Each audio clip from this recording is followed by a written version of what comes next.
اگر ملک ہاتھوں سے جاتا ہے جائے تو احکام حق سے نہ کر بے وفائی، نہیں تجھ کو تاریکی سے آگاہی کیا خلافت کی کرنے لگا تو گدائی۔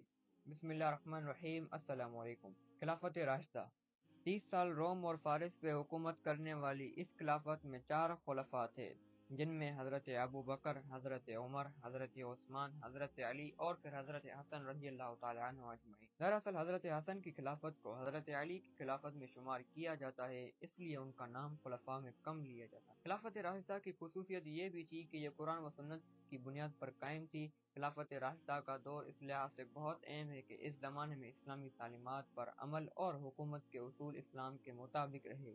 یہ زمانہ اسلامی فتوحات کا بھی ہے۔ جزیرہ نما عرب کے علاوہ ایران، عراق، مصر، فلسطین اور شام بھی اس خلافت کے زیر نگراں آ گئے۔ حضور کی رحالت کے بعد یہ وہ وقت تھا جس میں مسلمان بہت غمگین تھے اور اب مسلمانوں کو ایک امیر یا خلیفہ کی ضرورت تھی۔ تو پھر انصار ثقیفہ بنی سعدہ میں سعد بن عبادہ رضی اللہ تعالی عنہ کے پاس جمع ہو گئے اور کہنے لگے کہ ایک امیر ہم میں سے ہوگا اور ایک امیر تم مہاجرین میں سے ہوگا، دونوں مل کر حکومت کریں گے۔ پھر حضرت ابو بکر، حضرت عمر اور ابو عبیدہ بن جرہ رضی اللہ تعالی عنہ ان کے مجلس میں پہنچے۔ عمر رضی اللہ تعالی عنہ نے گفتگو کرنی چاہی، لیکن ابو بکر رضی اللہ تعالی عنہ نے ان سے خاموش رہنے کے لیے کہا۔ عمر رضی اللہ تعالی عنہ کہتے تھے کہ اللہ کی قسم میں نے ایسا صرف اس وجہ سے کیا تھا کہ میں نے پہلے ہی سے ایک تقریر تیار کر لی تھی جو مجھے بہت پسند آئی تھی، پھر بھی مجھے ڈر تھا کہ ابو بکر رضی اللہ تعالی عنہ کی برابری اس سے بھی نہیں ہو سکے گی۔ پھر ابو بکر رضی اللہ تعالی عنہ نے انتہائی بلاغت کے ساتھ بات شروع کی۔ انہوں نے اپنی تقریر میں فرمایا کہ ہم قریش امراء ہیں اور تم جماعت انصار وزراء ہو۔ اس پر حباب بن منذر رضی اللہ تعالی عنہ بول اٹھے کہ نہیں، اللہ کی قسم ہم ایسا نہیں ہونے دیں گے، ایک امیر ہم میں سے ہوگا اور ایک امیر تم میں سے ہوگا۔ ابو بکر رضی اللہ تعالی عنہ نے فرمایا نہیں، ہم امراء ہیں، تم وزراء ہو۔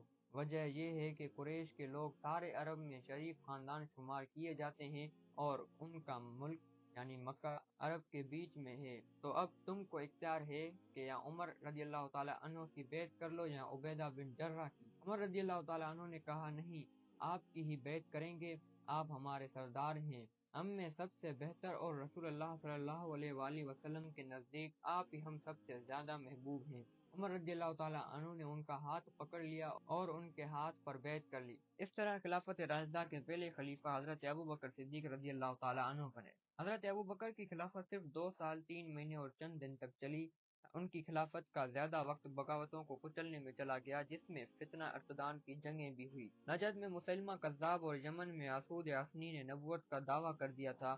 اس کے بعد اور کئی لوگوں نے نبوت کا دعویٰ کیا اور ان کے بہت سے پیروکار بھی اٹھ کھڑے ہو گئے۔ بعض لوگوں نے تو زکوٰۃ دینے سے انکار کر دیا۔ ابو بکر صدیق رضی اللہ تعالیٰ عنہ کے زیر نگراں مسلمانوں نے ان تمام مرتدین سے جنگ کی اور 1 سال کے بعد ان سب پر قابو پا لیا۔ ان جنگوں کو فتنہ ارتداد کی جنگ بھی کہتے ہیں۔ حضرت ابو بکر کی خلافت کو 2 سال پورے ہونے کے بعد ان کا انتقال ہو گیا، تب ان کی عمر تقریباً 61 سال تھی۔ حضرت ابو بکر کے بعد ان کے جانشین حضرت عمر رضی اللہ تعالیٰ عنہ کو خلافت ملی۔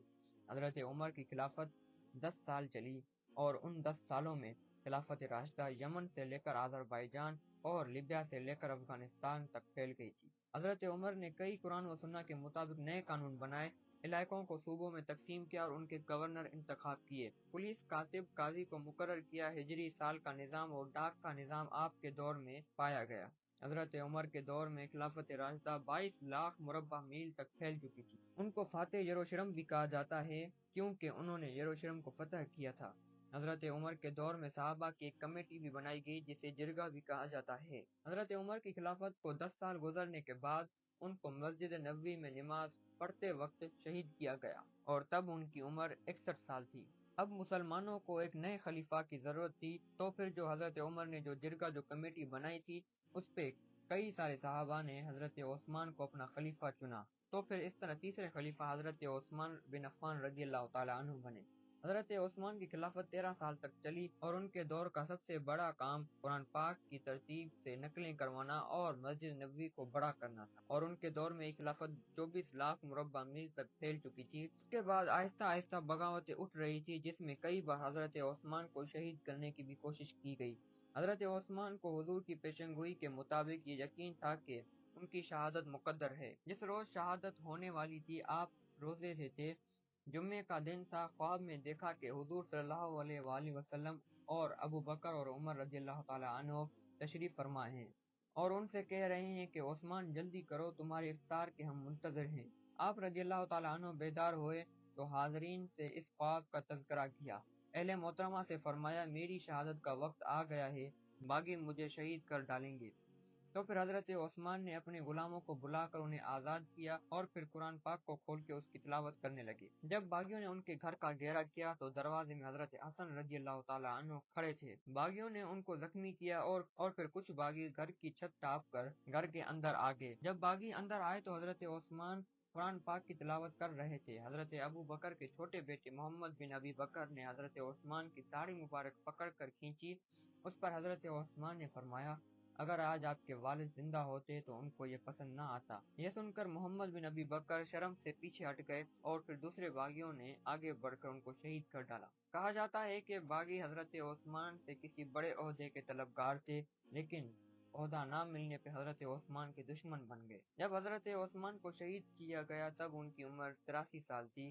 حضرت عثمان کے بعد صحابہ نے حضرت طلحہ اور حضرت زبیر جو عشرہ مبشرہ میں سے تھے ان کو خلافت دینے کا سوچا، لیکن انہوں نے انکار کر دیا۔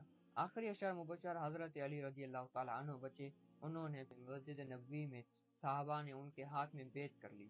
تو پھر اب چوتھے خلیفہ حضرت علی رضی اللہ تعالیٰ عنہ بنے اور پھر حضرت علی کی خلافت 4.5 سال تک چلی، جس میں پوری خلافت میں بغاوتیں اٹھ کھڑی ہوئی اور یہ بغاوتیں اتنی بڑھ گئی تھی کہ 1 لاکھ کے قریب مسلمان تلواروں اور نیزوں سے ہلاک ہو گئے۔ اور حضرت علی نے ایک کام یہ کیا تھا کہ خلافت کا مرکز مدینہ سے کوفہ تبدیل کر دیا، کیونکہ خلافت اتنی حد تک بڑھ گئی تھی کہ اس کو مدینے سے سنبھالنا مشکل ہو گیا تھا۔